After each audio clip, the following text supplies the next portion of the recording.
Me llamo Madison Ayes y tengo 32 años. Lo que pasó en la boda de mi hermana todavía da de qué hablar en el mundo de los negocios. Imagina esto, 200 invitados en un salón elegante. Mi mamá dándome una cachetada tan fuerte que mi arete de diamante salió volando por el piso de mármol. ¿La razón? Porque me negué a entregarle, ahí mismo, durante los brindis, las llaves de mi penthouse de $2 millones. Pero lo que nadie esperaba era lo que vino después. Una hora más tarde, entró por esas puertas el CEO de una de las firmas de inversión más grandes de la ciudad. El grito de mi mamá se escuchó hasta 3 pisos arriba. Ese hombre no era cualquier CEO, controlaba el 40% de la compañía de mi papá. Y traía algo muy claro que decir sobre lo que acababa de ver en la transmisión en vivo. Antes de seguir, tómate un momento para darle like y suscribirte, pero solo si de verdad disfrutas historias sobre defender tu lugar.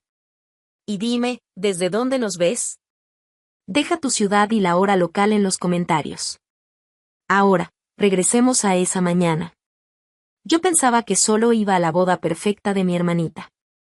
Llegué al Grand View Hotel a las 8 de la mañana, 3 horas antes de la ceremonia. El salón estaba impresionante, rosas blancas, detalles dorados, justo como Sofía siempre lo soñó desde niña. Yo había puesto 50,000 pesos para que su día fuera perfecto, aunque nadie lo mencionaría jamás. Madison, por fin, dijo mi mamá, mirándome de arriba a abajo. ¿Ese vestido, no pudiste elegir algo más femenino? Pareces lista para una junta de trabajo, no para la boda de tu hermana. Yo alicé mi vestido de seda azul marino. Elegante, apropiado, sí, probablemente algo que también usaría en la oficina. Buenos días para ti también, mamá, respondí. Ella ni me contestó, solo siguió. Mira a Sofía, se ve radiante, como una verdadera novia. ¡Qué manera de brillar! Las comparaciones ya no eran novedad. Desde siempre, yo era la hija demasiado ambiciosa, demasiado independiente, demasiado masculina. Sofía era la princesa, tierna, tradicional, todo lo que mis papás querían en una hija. Madison, ¿puedes revisar el acomodo de las mesas? Y gritó mi papá. Pero no vayas a cambiar todo como siempre. Me mordí la lengua. El plan de mesas era un desastre, parejas divorciadas juntas y rivales de negocios en la misma mesa.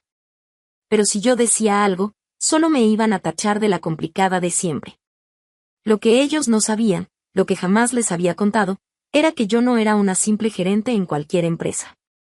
Yo era la vicepresidenta de desarrollo en Ayes Capital, encargada de toda la expansión en Asia-Pacífico.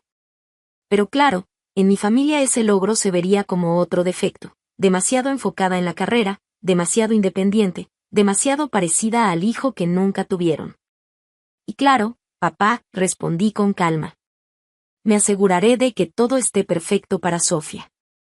La familia siempre es primero, Madison, dijo él, poniéndose a mi lado mientras acomodaba un centro de mesa chueco.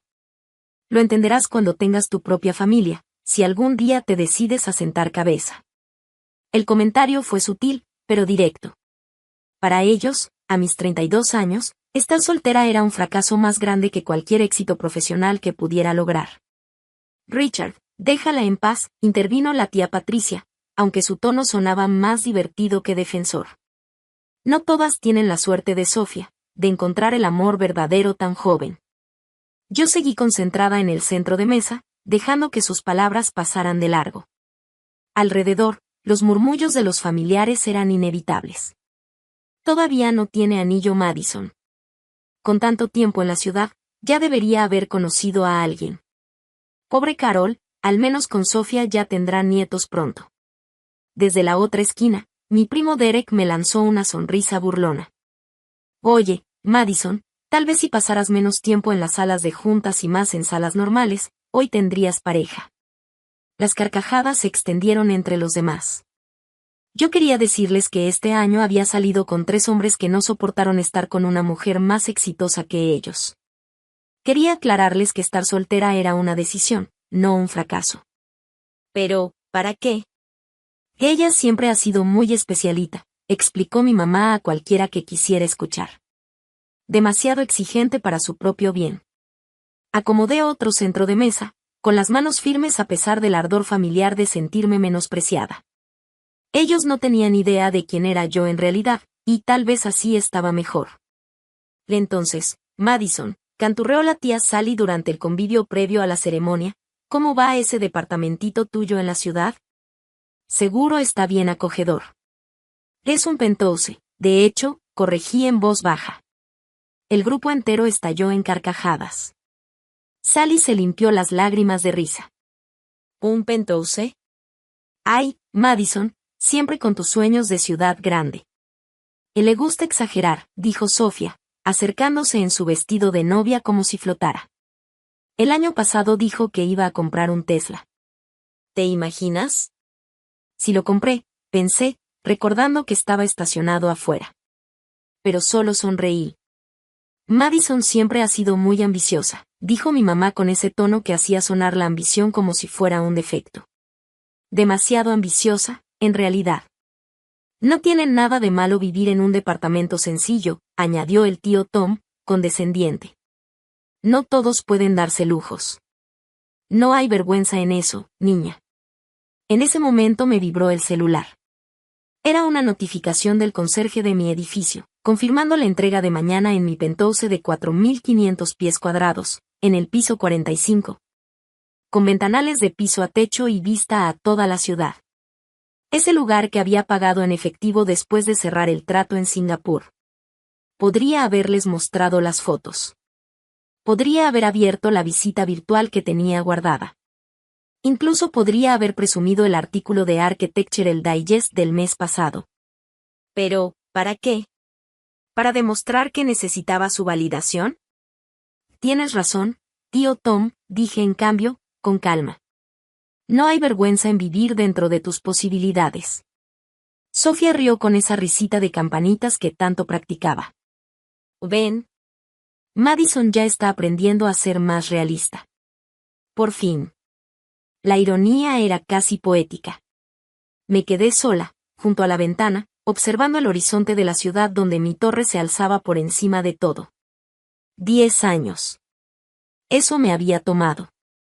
10 años de trabajo sin parar, semanas de 80 horas, vuelos nocturnos, contratos que salieron en el Financial Times. Ese penthouse no era solo una propiedad, era prueba. Prueba de que la hija que siempre habían minimizado se había llegado lejos. Prueba de que no necesitaba su aprobación, ni su dinero, ni sus conexiones. Cada metro cuadrado estaba pagado con mi propio esfuerzo. ¿Y si se lo daba a Sofía así como así, entregando las llaves como si fueran un recuerdito de fiesta? ¿Qué significaría eso? Que era la banca de repuesto, la cajera automática de la familia, la que existía solo para mantener feliz a la niña dorada. Recordé las noches en que me quedaba dormida sobre mi escritorio, preparando propuestas que luego generarían millones para la empresa. Los ascensos que conseguí mientras ellos organizaban las fiestas de compromiso de Sofía. El respeto que me gané en juntas de 3 continentes. Nada de eso importaba ahí. Para ellos, yo seguía siendo Madison, demasiado masculina, demasiado enfocada en la carrera, demasiado complicada. Y si me rendía ahora, si entregaba lo único que simbolizaba mi independencia, estaría confirmando todo lo que ellos siempre habían creído sobre mí y sobre mi lugar en la familia. La pantalla de mi celular se encendió con una foto que me mandó mi asistente. La vista desde mi penthouse esa misma mañana. El sol saliendo sobre la ciudad, la luz dorada entrando por esos ventanales enormes. Le había puesto un pie de foto, tu santuario te espera, jefa. Santuario. Eso era exactamente. El único lugar donde no era la hija decepcionante ni la hermana opacada.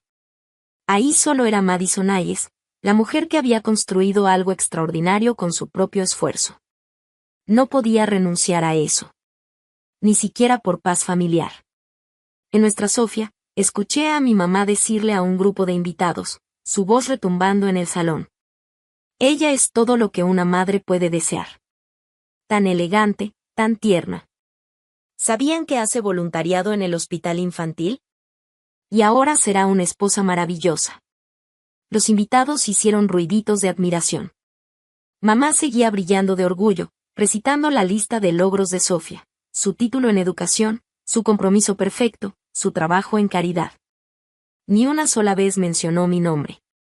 Yo había transferido 50,000 pesos a su cuenta 3 meses antes, cuando papá dijo que la boda estaba saliendo cara. Usé mis contactos para que la boda de Sofía saliera en la revista de novias más prestigiosa de la ciudad. Hasta conseguí que les mejoraran la suite de luna de miel con mis puntos de hotel. Invisible. Eso era yo. El fantasma de la familia que solo aparecía cuando necesitaban algo. ¡Qué familia tan hermosa!, dijo alguien cerca. Oh sí, estamos muy orgullosos de nuestra hija, respondió papá, abrazando a mamá. Hija, en singular. Como si solo tuvieran una. Me di la vuelta, tratando de no mostrar nada, pero entonces lo escuché. La voz de mi papá bajó, aunque no lo suficiente. Después del brindis, susurró, hacemos el anuncio del penthouse. ¿Y estás seguro de que Madison va a aceptar? Susurró mamá. Y no tendrá opción. No frente a todos. Es demasiado orgullosa para hacer un escándalo en la boda de su hermana. Sentí un escalofrío recorrerme la sangre. Todo estaba planeado. No era un gesto de generosidad espontáneo. Era una emboscada. Un plan para acorralarme con la presión social y la obligación familiar. Además, remató mi mamá, ¿para qué quiere un penthouse si ni siquiera tiene una familia con quien llenarlo? La crueldad con la que lo dijo me quitó el aire. Pero también me aclaró algo, yo no iba a jugar su juego. Si alguna vez te has sentido invisible en tu propia familia, como si tus logros no contaran a menos que encajaran en la historia que ellos quieren, escribe te veo en los comentarios. Yo te veo, y tu éxito sí importa, aunque ellos no lo reconozcan. Lo que viene ahora es el momento en que todo cambió, cuando los problemas familiares privados se convirtieron en una humillación pública. No olvides suscribirte y activar la campanita para más historias de poner límites y elegir el respeto propio antes que la aprobación familiar. Y cuéntame, ¿desde dónde me estás viendo? Me encanta conectar con gente que entiende que, a veces, las batallas más difíciles son con quienes se supone deberían apoyarnos más. La recepción estaba en su punto cuando mi papá se puso de pie y empezó a dar golpecitos a una copa de champaña con una cuchara. La música se detuvo. Los 200 invitados voltearon hacia él. Antes de seguir celebrando, empezó con voz fuerte, hablando al micrófono. Carol y yo queremos darle a Sofía y Brian algo muy especial. Sentí que el estómago se me caía.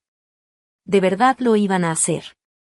Y como todos saben, la familia lo es todo para nosotros, continuó, sonriendo al público. Y no hay nada que no haríamos por la felicidad de nuestros hijos. Hijos, en plural. Pero sus ojos estaban clavados en Sofía. Por eso, estamos felices de anunciar que Madison, con toda generosidad, ha aceptado regalarle a Sofía su penthouse en la ciudad como obsequio de bodas. El salón estalló en aplausos. Sofía se llevó las manos al pecho fingiendo sorpresa, aunque esa sonrisita en su boca me confirmó que ya lo sabía.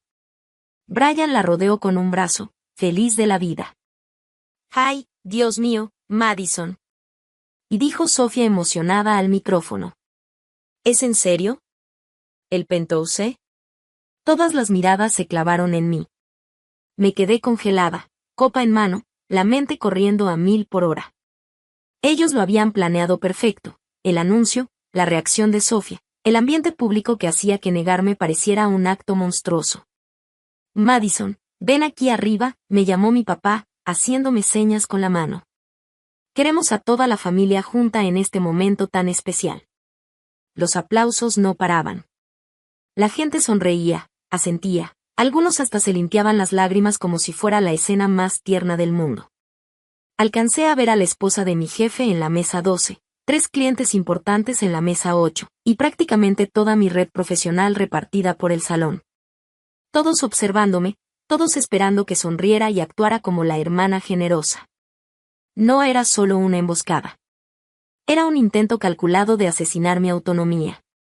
Dejé mi copa de champaña en la mesa y me puse de pie lentamente. El salón quedó en silencio, expectante. Y perdón, ¿qué? Y dije con voz firme, clara, sin necesidad de micrófono. La sonrisa de mi papá titubeó. Tu penthouse, cariño. Para Sofía y Brian. Que esto nunca se habló conmigo, contesté, manteniendo un tono calmado y profesional. Un murmullo recorrió el salón. La cara de mi papá se puso verde de coraje. Y no seas egoísta en el día de tu hermana, dijo, asegurándose de que todos lo escucharan a través del micrófono. Papá, esto es inapropiado. Podemos hablarlo en privado. No hay nada que hablar, dijo él. Mamá le arrebató el micrófono.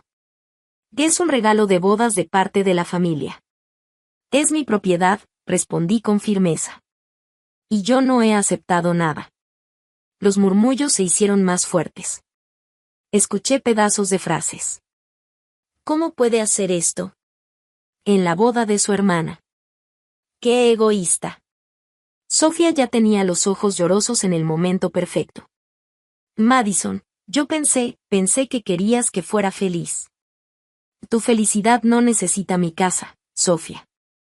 Es solo una propiedad, tronó mi papá. Entonces cómprale una tú, repliqué. Un coro de jadeos resonó en el salón. En la mesa 3, alguien literalmente se llevó la mano al pecho. El fotógrafo no dejó de disparar, su cámara sonaba como una metralleta. Madison, por favor, intervino Brian, intentando calmar la situación. Nosotros la cuidaríamos muy bien.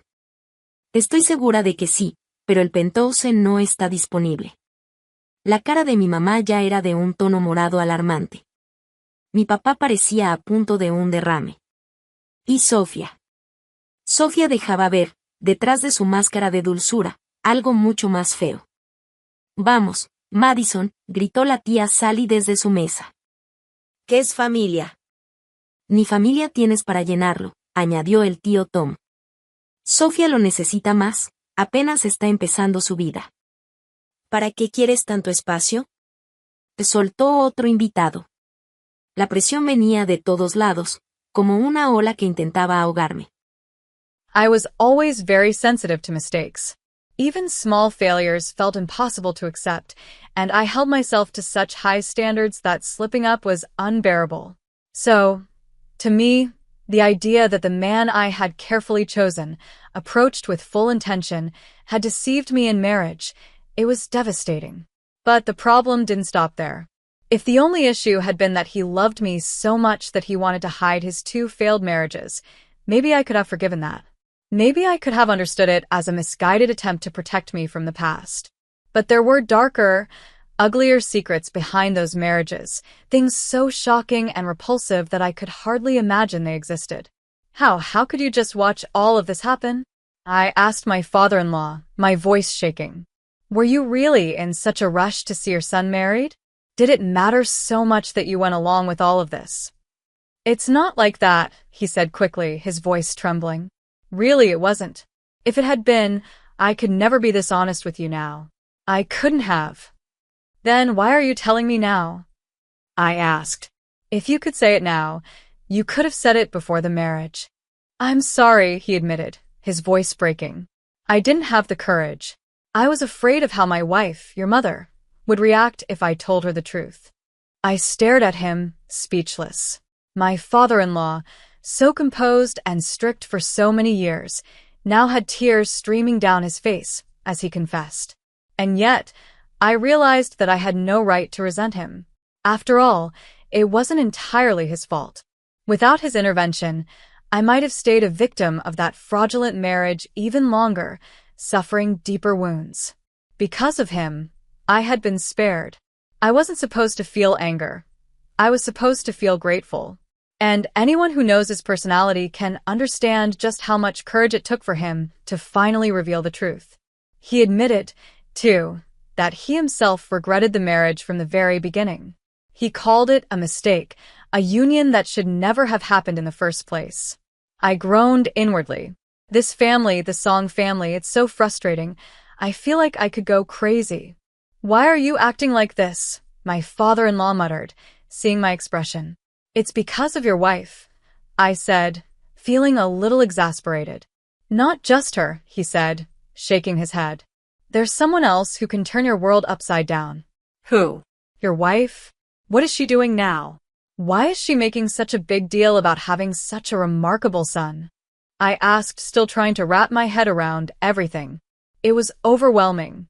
The layers of secrecy, guilt, regret, and family drama were suffocating, but at the same time, I understood that the truth, finally revealed, was a lifeline.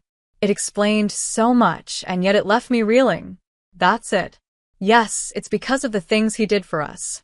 He helped us so much, everything from the vacation house to all the other support. That vacation house. Oh, that cursed vacation house. If I had known my life would turn out this way, I never would have let that vacation house control my life. It almost ruined everything. It saved my family's home. Yes, but does that mean I have to live my whole life like a slave? No, it's not that. Someone tried to reason with me. It's just that your father did so much for you. Of course, he would expect a lot in return. But you can't just refuse everything. You already got the house. If you don't accept it, what? Do you want to live in a tiny boarding room? If you don't have the ability to give even one room to your child, why even get married? Apparently, my father-in-law and my husband's grandfather were childhood friends. They had lost touch over the years, but when they heard that my mother's family's vacation house had been mortgaged, they immediately stepped in to help. After that, my husband's family was regarded as benefactors, and they continued to live with that reputation. Eventually, they arranged marriages for their unmarried children to maintain those family ties. My father-in-law was naturally the type who rarely expressed his own opinion, and my mother-in-law agreed because she saw the family as benefactors and wanted to honor them. In the end, my husband's parents chose this marriage, but apparently, they had many complaints during their married life. Those complaints only became worse after my father-in-law was forced to leave his job. But here's the funny part. Life with the in-laws wasn't really that difficult. They provided us with a house, and my father-in-law's salary had been good before his company started struggling. The real problem was my mother-in-law. She had ambitions that clearly exceeded reality, and her expectations were sky-high. She demanded more than anyone could reasonably provide. Honestly, I don't think there's anyone else in the world who's married to such an incapable man like my father. A powerless husband with a powerless father, and then the only capable support comes from the in-laws. So you spend your life constantly worrying about them, always walking on eggshells. I often wondered why I had been born into such a fate. Hey, aren't you going out? Go get some work, do anything to earn a little money. Why are you just sitting around the house like that? You're driving me crazy. Hearing complaints like that almost every day slowly broke my father's spirit. He knew he wasn't perfect and that our family had problems, but constant criticism gnawed at him like termites, eating away at his confidence and leaving him feeling hopeless. Anyone who knows him would understand. Day after day, he would hear things like, "Because of you, life is so hard. My life turned out this way because of you. You're useless." Even if you didn't believe it at first, hearing it constantly makes you start thinking, is it really my fault? Am I the reason for all this? It was so painful that my father-in-law once drank heavily and even brought up divorce. "If living with me is so hard, then let's just divorce," he said once, frustrated. "You can go live with a more capable man if you want." I laughed nervously when I heard that. Wait, you're bringing up divorce? Isn't that supposed to be my line? How dare you even say that to me? What was I supposed to do? If he was tired of living with her, complaining constantly but then refusing to actually divorce, what was I supposed to do? Why should I be living with him under those circumstances? Even then, my father-in-law kept thinking practically. "When your mother and father pass away, there'll be an inheritance," he said. "Then you can get along with your sister-in-law peacefully and take your share." I was stunned. Wait, what? Are you saying you're just staying with her because of the inheritance? You married me for my parents' property. Yes, he admitted calmly. I know it sounds shameless, but someone has to be strong to raise Young-hoon properly. That's why I became so tough. Divorce? Don't even joke about it, not until your mother and father pass away at least.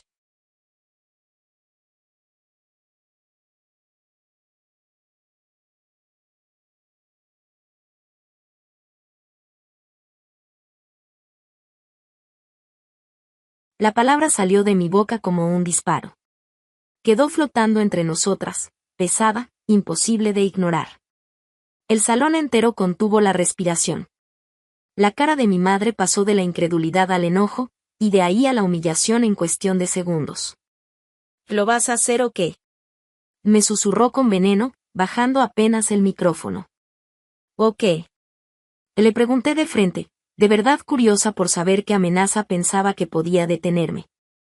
Alzó de nuevo el micrófono, buscando arrastrar a todos a su juego. Todos. Mi hija parece haber olvidado lo que significa la familia. Tal vez ustedes puedan ayudar a recordárselo. Hubo un murmullo incómodo en el salón. Algunos empezaron a gritar apoyo para Sofía, pero otros guardaron silencio, como si intuyeran que mi mamá había cruzado un límite peligroso. Y dale las llaves a tu hermana, dijo ahora con un tono bajo, casi en un susurro, pero el micrófono lo amplificó para que todos lo escucharan. No. Eres un egoísta, una malagradecida. Estalló por fin. Después de todo lo que hemos hecho, después de todo lo que hemos sacrificado, ¿no puedes hacer una sola cosa por nosotros? Que eres una vergüenza para esta familia. Ya la tenía frente a mí. Tan cerca que pude oler ese mismo perfume floral sofocante que me había perseguido en la infancia. Tan cerca que pude ver en sus ojos años de resentimiento acumulado, listos para explotar. Y entonces pasó. La bofetada. No hubo advertencia. Su mano voló y chocó con mi mejilla con tanta fuerza que mi cabeza se giró bruscamente hacia un lado. El sonido del golpe se amplificó gracias al micrófono que todavía sostenía, rebotando contra las paredes del salón como un trueno. Sentí el ardor inmediato, como fuego en la piel. Y al mismo tiempo, vi salir disparado mi arete de diamantes, un regalo que me había hecho a mí misma después de cerrar el trato de Singapur. Brilló en el aire como si el tiempo se hubiera ralentizado, y luego cayó al piso de mármol con un pin cristalino, delicado pero devastador. 200 invitados inhalaron al mismo tiempo. Un único, gigantesco jadeo colectivo que llenó la sala. Y después, silencio. Silencio absoluto. Pesado. El tipo de silencio que hace que los oídos zumban, que convierte cada latido del corazón en un estruendo. Un silencio que se siente como si el mundo se hubiera detenido. En ese instante, yo sabía que nada volvería a ser igual. Me quedé completamente inmóvil. Sentía la piel arderme, el calor extendiéndose por mi mejilla como fuego lento, recordándome con cada segundo lo que acababa de pasar. El fotógrafo había dejado de disparar su cámara, los meseros estaban congelados con las charolas en las manos, y hasta los niños de la mesa 15 habían dejado de reír y correr. El salón entero estaba en pausa, como si alguien hubiera apretado un botón invisible. La mano de mi mamá seguía levantada en el aire, temblando, como si ni ella misma pudiera creer lo que había hecho. En la otra mano, el micrófono amplificaba su respiración agitada, ese jadeo que sonaba casi monstruoso en medio de tanto silencio. Todo se reflejaba en las paredes espejadas, mi rostro rojo e hinchado, la cara desencajada de mamá, mi papá medio levantado de su asiento sin saber si intervenir, Sofía con las manos cubriéndose la boca. Fingiendo sorpresa, aunque en sus ojos había algo distinto, algo parecido a satisfacción. El celular del hermano de Brian volvió a alzarse. Estaba grabando otra vez. Todo, absolutamente todo, estaba siendo capturado. Y ahí, en medio del mármol blanco, a unos 10 pasos de mí, brillaba mi arete. Un diamante pequeño en comparación con el escándalo, pero en ese momento se volvió el objeto más importante de toda la sala. No me moví. No hablé. Ni siquiera llevé mi mano a la mejilla ardiente. Me quedé de pie, dejando que el silencio lo dijera todo. Que el silencio cargara con el peso de la humillación, pero también de la verdad. Entonces, con toda la calma del mundo, empecé a caminar hacia el arete. Cada paso de mis tacones resonaba contra el mármol como un golpe de martillo, retumbando por el salón lleno de invitados que contenían la respiración. Me agaché despacio, recogí el arete con cuidado y me lo volví a colocar. Ese gesto no duró más de 30 segundos, pero se sintió como si hubiera pasado media vida en cámara lenta. Al incorporarme, alisando mi vestido con serenidad, levanté la mirada directo hacia mi madre. Su mano había bajado, pero todavía sujetaba el micrófono como si fuera un arma. Su cara mostraba una mezcla grotesca de orgullo herido, rabia contenida y el primer destello de horror al darse cuenta de que había ido demasiado lejos. Con permiso, dije con voz firme, sin un temblor. Volteé hacia la mesa principal y, mirando a mi hermana, pronuncié despacio. Felicidades, Sofía. Espero que tu matrimonio te dé toda la felicidad que buscas. Tomé mi clutch de la mesa, lo aseguré bajo mi brazo y comencé a caminar hacia la salida. No corrí, no me apresuré. Caminé con el mismo ritmo pausado, controlado, con el que me levantaba de una junta de consejo después de cerrar un trato millonario. Madison. Escuché a mi papá gritar. Madison, espera. No me detuve. No volteé. Seguí caminando. Detrás de mí, el salón estalló en un caos de voces alzadas, sillas arrastrándose, llantos sofocados y cuchicheos escandalizados. Pero nada de eso me alcanzó. Yo seguía avanzando, recta, serena, como si el fuego en mi mejilla me estuviera impulsando hacia adelante. En cuanto crucé las puertas del salón, saqué mi teléfono. Marqué a Marcus. Contestó al primer timbrazo. Madison. Luz verde, dije simplemente. He entendido. ¿Cuánto tiempo necesito? Y dame 45 minutos para llegar a casa. ¿Estás bien? Me llevé los dedos a la mejilla que aún ardía, como una marca encendida sobre mi piel. Ejecuta la contingencia, ordené con voz baja. Sabía que ya estaba movilizando al equipo legal en ese instante. Madison, su voz cambió de tono. No hablo de eso. Quiero decir, ¿estás lastimada? Respiré hondo. En nada que no sane, respondí entrando al elevador. Y añadí con calma, pero, Marcus, asegúrate de llevar el acuerdo de accionistas. El que mi papá nunca se dignó a leer. Se hizo un breve silencio, y luego escuché su sonrisa contenida al otro lado de la línea. Con mucho gusto. Colgué justo cuando las puertas del elevador se cerraban frente a mí, dejando atrás el caos de mi familia, sus gritos y su falso teatro. En ese momento entendí que no solo había sido la bofetada escuchada por 200 personas. Había sido el punto de quiebre. El inicio de algo mucho más grande. ¿Sentiste coraje nada más de leerlo? Créeme, sé lo que es que te humillen las mismas personas que deberían cuidarte y protegerte. Esa sensación de rabia, de impotencia, de querer gritarle al mundo, ya basta. Pero a veces, la mejor respuesta no es dejarse llevar por la furia, sino pensar con calma y moverse con estrategia. Porque cuando actúas con cabeza fría, la gente que te menospreció termina dándose cuenta de que te subestimó. Y ahí, justo ahí, es donde cambia todo. Lo que viene ahora es la prueba de que nunca debes menospreciar a alguien a quien ya empujaste demasiado lejos. Si tú también crees en defenderte y no dejar que te pisoteen, dale like. Y si alguna vez tuviste que ponerle un alto definitivo a tu familia, escribe límites en los comentarios. La siguiente parte es donde todo da la vuelta. Donde esa hija invisible, la que siempre hicieron a un lado, se convierte en la única que realmente tiene todas las cartas en la mano. Pasaron 45 minutos. Yo estaba en mi penthouse, recostada en mi sillón, con una bolsa de hielo en la mejilla todavía roja y ardiendo. El golpe dolía, sí, pero dolía mucho más el desprecio. Entonces mi celular vibró con un mensaje de Marcus, entrando al edificio ahora.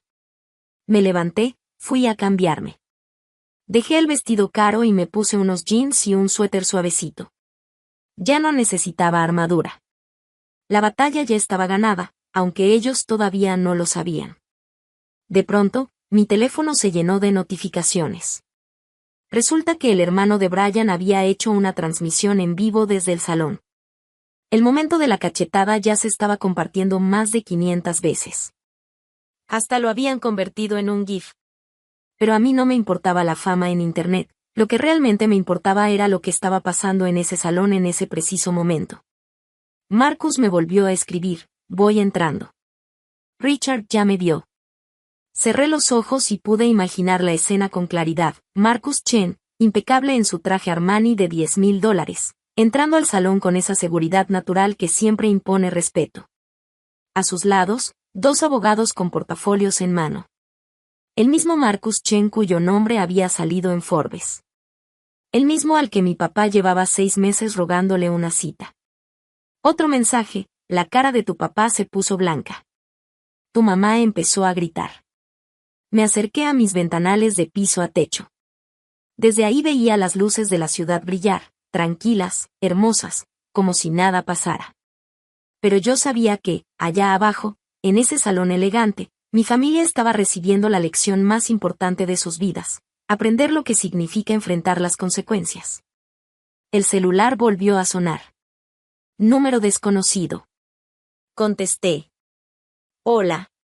Era el hermano de Brian, hablando en voz bajita, casi susurrando. Tienes que ver esto. Tu papá parece que se va a desmayar. Ese chino en traje acaba de decir tu nombre y algo de acuerdos de sociedad. Tu mamá gritó en cuanto lo vio. ¿Quién es ese tipo? Sonreí para mí misma. Es alguien que sabe cómo proteger sus inversiones. Tu papá no deja de repetir señor Chen, señor Chen. Oye, ¿es ese Chen? El que es dueño de... Tengo que colgar, dije, interrumpiéndolo, y cerré la llamada. Volví la vista hacia la ciudad que seguía brillando como si no pasara nada. Pero yo sabía que, en ese salón, un imperio entero estaba temblando. El teléfono sonó otra vez. Ahora era Marcus. Estás en altavoz, me dijo con esa voz firme y segura. Y entonces escuché algo que me puso la piel chinita, el silencio total del salón. Ni una sola voz, ni un plato moviéndose. Nada. Richard, dijo Marcus, con ese tono deseo que hace que hasta los directivos más arrogantes se sientan pequeños. Necesito aclarar algo delante de todos los presentes. Su voz retumbó en las bocinas, seria, poderosa. Madison Hayes no es una simple empleada en mi compañía. Ella es nuestra vicepresidenta de desarrollo. Es quien maneja toda nuestra expansión en Asia-Pacífico. Se escucharon varios jadeos colectivos a través del altavoz. Eso es imposible, balbuceó mi padre, con voz débil, incrédula. Marcus no se detuvo. Del acuerdo de Singapur, el que nos dejó $40 millones de ganancia. Madison lo dirigió de principio a fin. La oficina de Tokio, que hoy es la más rentable de todas nuestras sedes. Madison la levantó desde cero. La alianza con Samsung, esa misma que su empresa estaba desesperada por conseguir. Fue Madison quien la cerró. Lo demás fue puro silencio. Silencio de derrota. Silencio de vergüenza. Silencio de una verdad que nadie podía seguir negando. Madison negoció cada detalle, dijo Marcus con voz firme, como si fuera un juez dictando sentencia. ¿Te estás mintiendo? Chilló mi mamá, con la voz aguda, casi histérica, temblándole hasta las manos. Marcus no perdió la calma ni un segundo. Señora Hayes, su hija no es una cualquiera. Es una de las ejecutivas más valiosas de esta ciudad. El penthouse que ustedes intentaron arrebatarle esta noche, no fue un capricho, no fue un regalo. Fue parte de su paquete de compensación ejecutiva. Y quiero mencionar que ese paquete incluye ciertas protecciones legales. Mi papá, con el rostro rojo y las manos apretadas sobre la mesa, alcanzó a preguntar con voz dura pero quebrada. ¿Qué protecciones? Las que se activan cuando alguien intenta coaccionar a Madison para que ceda bienes corporativos. Y según la transmisión en vivo, la que ya fue vista más de 20,000 veces en menos de una hora, eso fue exactamente lo que ocurrió esta noche. Un murmullo recorrió el salón, como una ola de escándalo. 20,000 vistas. Nadie en esa sala podría fingir que no sabía lo que pasaba. Marcus continuó, implacable. Y además, Richard, como propietario del 40% de tu empresa, estoy profundamente preocupado por el juicio que demostraste hoy. Intentar robarle públicamente a tu propia hija. Permitir que tu esposa la agrediera físicamente frente a 200 personas. Eso plantea serias dudas sobre tu capacidad para liderar. No puedes. Balbuceó mi papá, casi escupiendo las palabras. Que esto es un asunto de familia. El momento en que lo hicieron público, lo convirtieron en mi asunto, replicó Marcus sin titubear. Madison, ¿sigues en la línea? Aquí estoy, contesté con voz clara, firme, sin temblar. ¿Quieres presentar cargos por agresión? Preguntó él, dejando que la pregunta cayera como una bomba en medio del silencio del salón. Podía escucharse como la gente contenía la respiración.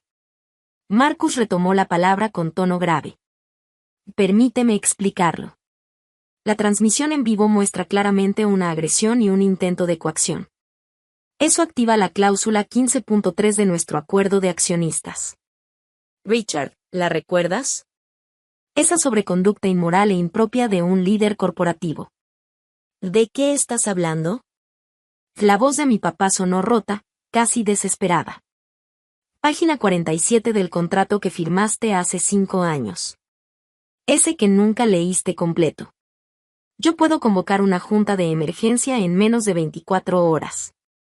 Y dado que yo controlo el 40%, y el fideicomiso Jensen controla otro 15%, créeme que están muy interesados en este escándalo. Haz la cuenta. Se escucharon papeles moviéndose. Yo podía imaginar a Marcus extendiendo carpetas sobre la mesa principal, delante de todos, como si estuviera exhibiendo pruebas en un juicio.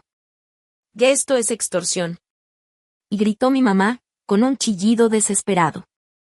«No, señora Hayes», respondió Marcus con calma fría. Extorsión fue exigirle a su propia hija su propiedad en frente de 200 testigos. Esto, lo que está pasando ahora, es gestión de consecuencias. Madison, la voz de mi papá ahora sonaba suplicante, casi quebrada. Dile que pare. Esto ya se pasó de la raya. Yo respiré hondo y contesté con la calma más peligrosa que jamás había sentido.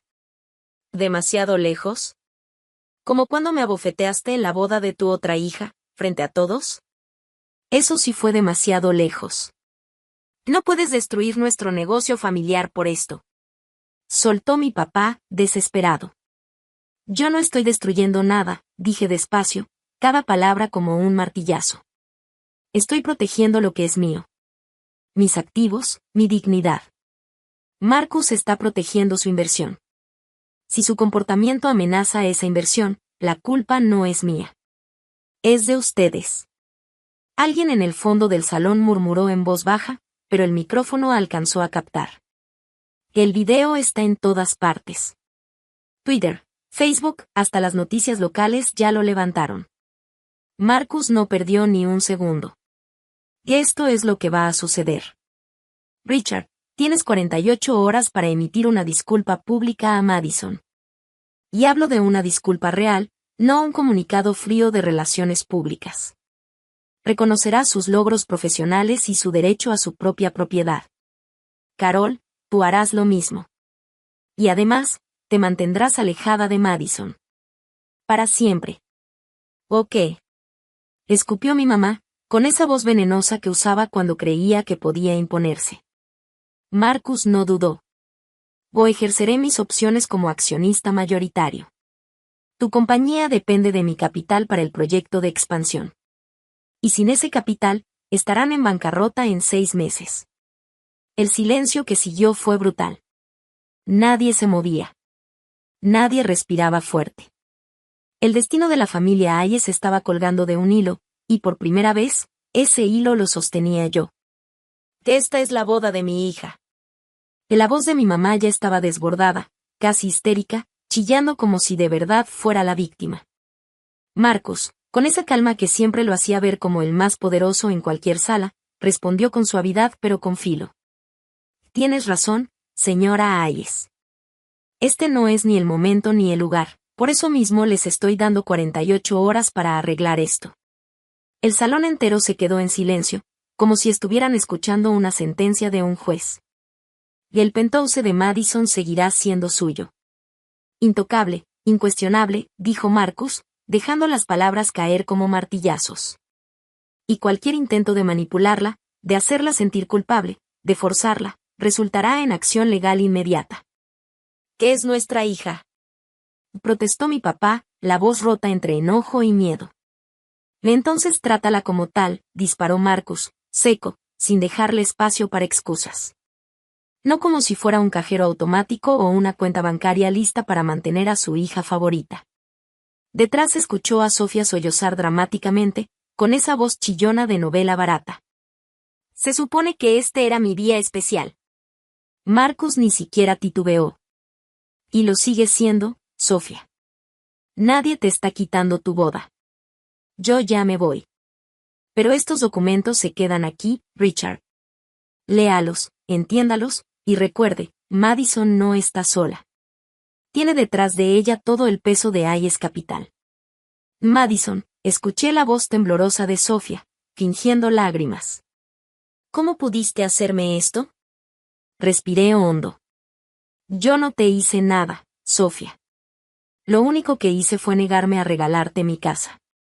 Todo lo demás, la presión, la humillación pública, la cachetada, fueron decisiones de mamá y papá. El penthouse es mío, lo compré con mi dinero, me lo gané con mi trabajo. ¿Quieres uno? Consíguelo por tu cuenta. Eres cruel, dijo, con ese tono de niña malcriada que siempre usaba para manipular. No. Lo que pasa es que ya terminé de ser el sacrificio de esta familia, contesté firme. Se escuchó un movimiento general, sillas arrastrándose, murmullos incómodos, algunos invitados recogiendo sus cosas. El ambiente estaba tan tenso que cualquiera podía cortarlo con un cuchillo. Entonces la voz de Marcus volvió a sonar, ahora más cerca del teléfono. Madison, ya se entregaron los documentos. Tus padres conocen sus opciones. La pelota está en su cancha. Y gracias, Marcus. Lamento que esto llegara a este punto. Yo también, pero era inevitable, contestó él con un tono casi paternal. Y para que lo sepas, el fotógrafo de la boda lo captó todo. Ya me envió las fotos en alta resolución. Si hace falta, tenemos evidencia visual para los abogados. Un gemido ahogado de mi papá se escuchó a través del altavoz. Era el sonido de un hombre que sabía que había perdido el control. 48 horas, Richard, remató Marcus con voz final, la que nadie se atrevía a discutir. Una disculpa pública o convoco a la junta de accionistas. Madison, nos vemos el lunes. La llamada se cortó. Yo me quedé en mi penthouse, mirando las luces de la ciudad a través de los ventanales. Por primera vez en mi vida sentí que podía respirar. La mejilla todavía me ardía por la cachetada, pero otra cosa había desaparecido, 32 años de peso que nunca me había dado cuenta que cargaba sobre los hombros. No habían pasado ni 2 horas cuando mi celular empezó a explotar con notificaciones. El video de la boda ya no era un simple chisme, se había vuelto un fenómeno viral. Estaba en todas partes. En Twitter, la etiqueta papás abusivos exigen penthouse en plena boda estaba en tendencia. En Facebook, el clip del cachetadón tenía cientos de miles de vistas. En TikTok, ya lo habían convertido en memes y en GIFs. Sofía me llamó 15 veces. No contesté ninguna. Mi mamá me mandó un mensaje. Arruinaste todo. La boda de tu hermana está destruida. Los invitados se están yendo. ¿Estás feliz ahora? Pero el mensaje de mi papá fue diferente, casi suplicante. Necesitamos hablar. Por favor. Y lo más interesante no fue eso. Lo más interesante fueron los mensajes que llegaron de contactos inesperados, 3 de los clientes más grandes de mi papá. Uno de ellos, Jim Patterson, de Patterson Industries, escribió directamente. Richard, estoy muy preocupado por lo que acabo de ver en Internet. Necesitamos hablar sobre nuestro contrato. Ese momento lo entendí, no solo había recuperado mi dignidad. También había puesto a temblar los cimientos del imperio que mi papá tanto presumía. Esto ya no era un simple pleito familiar, era un verdadero escándalo. Los mensajes no dejaban de llegar. Uno decía, este comportamiento es gravísimo. Mi esposa insiste en que reconsideremos nuestra sociedad. Lo firmaba David Kim, de Kim Electronics. Sentí un vacío en el estómago. Luego llegó otro aún peor. Yo no hago negocios con personas que golpean a sus hijos. Contrato terminado. Era de Sarah Williams, de Williams Logistics. Ese contrato era de $3 millones al año, desaparecido en un segundo. En el grupo familiar de Brian, al que yo había sido agregada meses antes, todo era un caos. La mamá escribió furiosa: «Nos vamos, esto es una vergüenza». El papá respondió enseguida: «La boda se cancela hasta que entendamos con qué tipo de familia nos estamos metiendo». Imagínense, la boda cayéndose a pedazos, y yo ni siquiera estaba presente. Marcus me mandó un mensaje privado: «Tu papá me acaba de llamar, está en pánico por los clientes». Ya son 3 más los que se comunicaron preocupados. Y como si no fuera suficiente, recibí el mensaje más delicioso de todos. Alguien había grabado todo y escribió: «Tu mamá se desmayó cuando supo que el CEO de IS Capital era tu jefe». Se desmayó de verdad. Tuvieron que llamar a los paramédicos. Yo, en mi penthouse, respiré profundo. Abrí una botella de vino que había estado guardando para una ocasión especial y me serví una copa. ¿Y saben qué pensé? Si defenderme de mi propia familia no era un momento especial, entonces ¿cuál sí lo sería? Mi asistente también me escribió: «Jefa, estás en tendencia». Ah, y 5 cazatalentos ya llamaron para preguntar si buscas nuevas oportunidades. Me reí, de verdad me reí, por primera vez en días.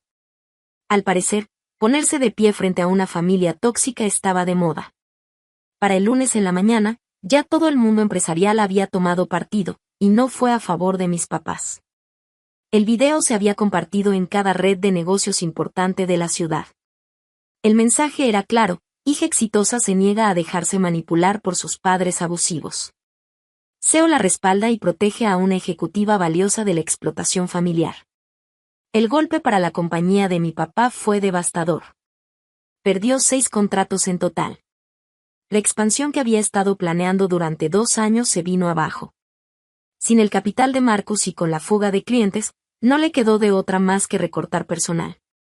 La luna de miel soñada de Sofía a Bali fue cancelada, pero no por ella. Fue la familia de Brian la que la canceló, porque querían reevaluar muy bien si valía la pena unirse a una familia con tantos problemas. Hasta los regalos de la boda estaban siendo devueltos. Pero lo más sorprendente no vino de ellos, sino de mi propio trabajo. El lunes por la tarde Marcus me llamó a su oficina. Sin rodeos me dijo: «El consejo quiere promoverte». Me quedé helada. ¿Promoverme?, pregunté. Él sonrió. «Sí. Quieren que seas vicepresidenta senior de operaciones globales. Tu éxito en Asia-Pacífico, más la forma en que manejaste toda esta crisis, los dejó impresionados». Yo, incrédula, solté una risa nerviosa. ¿En serio me están promoviendo porque me dieron una cachetada en una boda? Marcus negó con la cabeza. No, Madison. Te están promoviendo porque no te doblaste frente a una presión social enorme. Porque defendiste los intereses de la compañía. Porque mantuviste la calma bajo una situación extrema. Y porque supiste cuándo y cómo usar tus recursos. Eso, créeme, es liderazgo. Me miró con seriedad y añadió: «He visto a muchos ejecutivos derrumbarse por la presión familiar. Tú no solo resististe, tú ganaste». El ascenso vino acompañado de un aumento del 40% en acciones de la compañía, lo suficiente para comprarme otro penthouse si quisiera. Claro que no lo necesitaba. El que ya tenía era perfecto, no solo un hogar, sino un símbolo de todo lo que había logrado sin la ayuda, sin el permiso ni la aprobación de mi familia. Ese lugar era mi orgullo. El bono en efectivo lo doné completo a un refugio para mujeres víctimas de abuso, un lugar donde ayudaban a muchas a salir de situaciones tóxicas. Sentí que era lo correcto, una forma de transformar mi dolor en algo útil para otras. La disculpa pública de mi papá llegó exactamente 47 horas después del ultimátum de Marcus.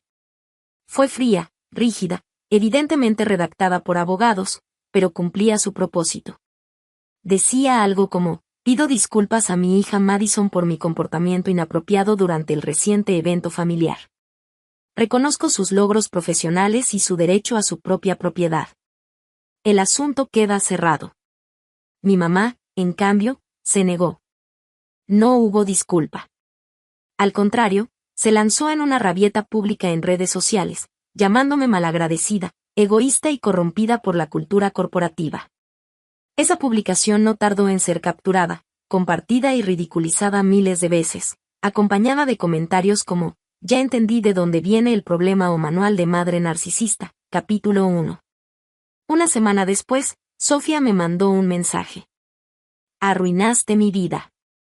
La familia de Brian nos obliga a ir a terapia antes de aceptar el matrimonio. Dicen que mi familia es tóxica. Yo le contesté sin rodeos.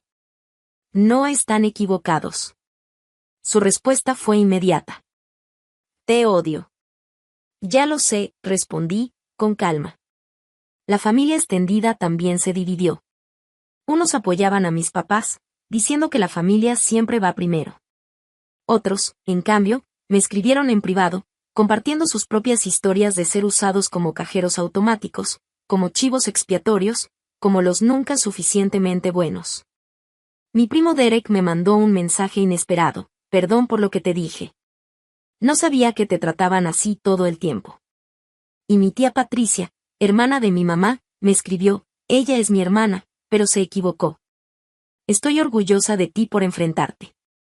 Pero el mensaje más sorprendente vino de Brian, el prometido de Sofía. Decía, yo no sabía nada de la emboscada del Penthouse. Lo hubiera detenido. Sofía tiene que madurar, quizá esto sea el golpe de realidad que necesita. Lamento lo de tu mamá, lo que te hizo fue agresión, así de simple. Al menos alguien en esa familia tenía sentido común.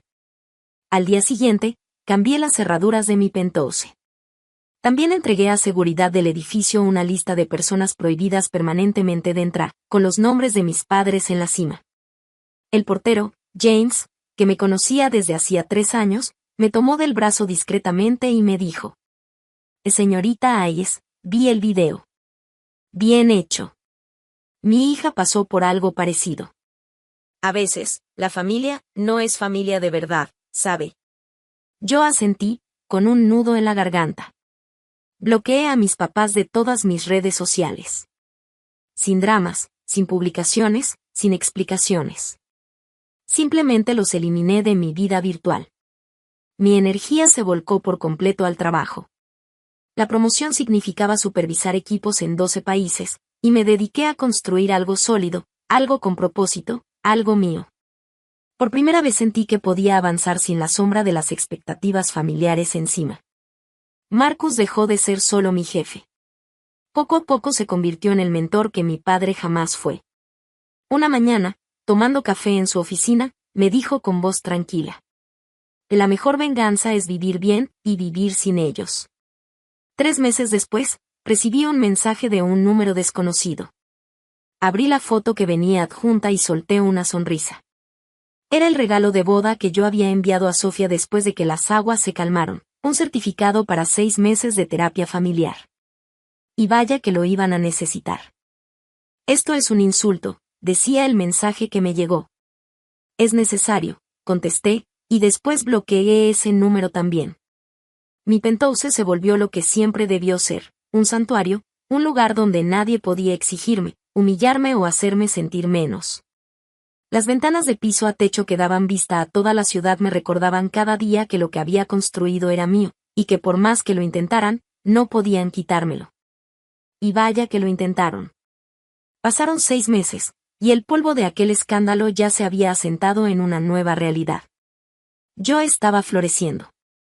El puesto de vicepresidenta senior me abrió la puerta a aparecer en la revista Forbes 40 Under 40. El artículo no mencionaba nada del incidente de la boda, se enfocaba en mis estrategias innovadoras para expandirnos al mercado asiático. Mi papá, bueno, su empresa se estabilizó, pero nunca volvió a ser lo que era. En 6 meses parecía haber envejecido 10 años. A través de contactos supe que había comenzado terapia. Tarde, muy tarde, pero al menos era un inicio. Mi mamá, en cambio, se aferró a su papel de víctima. Le contaba a cualquiera que quisiera escucharla que su hija era una malagradecida que había escogido el dinero sobre la familia. Pero la mayoría de la gente ya había visto el video. Nadie se tragaba esa historia. Sofía, su matrimonio con Brian duró exactamente 4 meses. La terapia reveló problemas mucho más profundos, su sentido de derecho, su incapacidad de asumir responsabilidad, esa costumbre de esperar que otros le resolvieran la vida. La familia de Brian tenía razón en estar preocupada. El divorcio fue discreto, pero definitivo. Un día me mandó un mensaje corto. Espero que estés feliz. Conseguirte lo que querías arruinó mi vida. Yo contesté con calma. Y no conseguí lo que quería. Conseguí lo que me gané. Y no es lo mismo. Mientras tanto, yo había encontrado una familia distinta en Ayes Capital.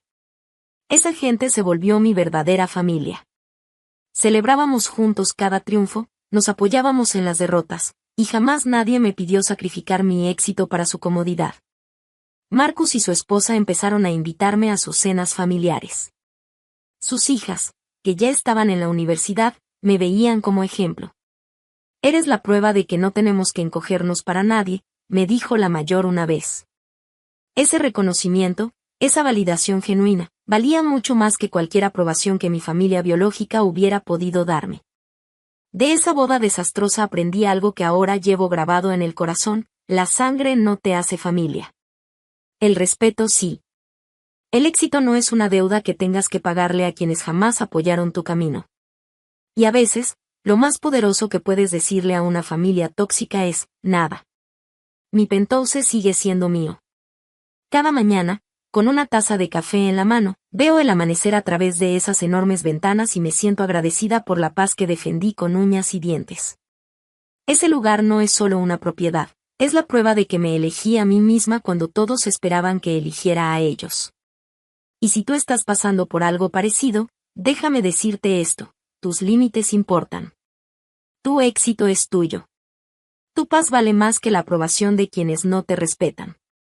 No le debes tus logros a nadie solo porque compartes ADN. No tienes por qué aceptar faltas de respeto en nombre de la armonía familiar. Y mucho menos tienes que tolerar abusos, ni físicos como aquella bofetada, ni emocionales como los años de desprecios. El precio de mi libertad fue alto. Perdí a mi familia de sangre.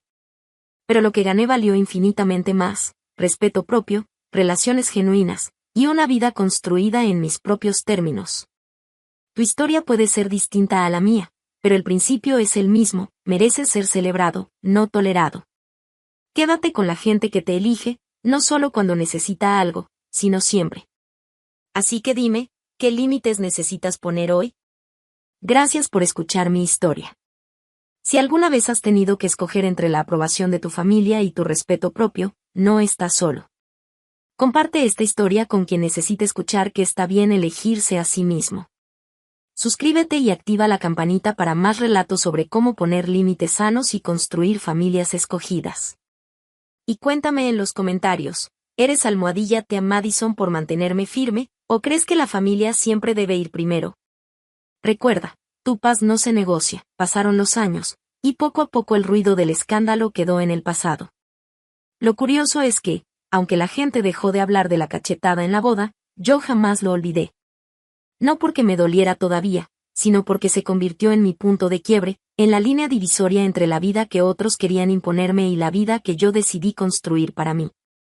El penthouse seguía siendo mi refugio.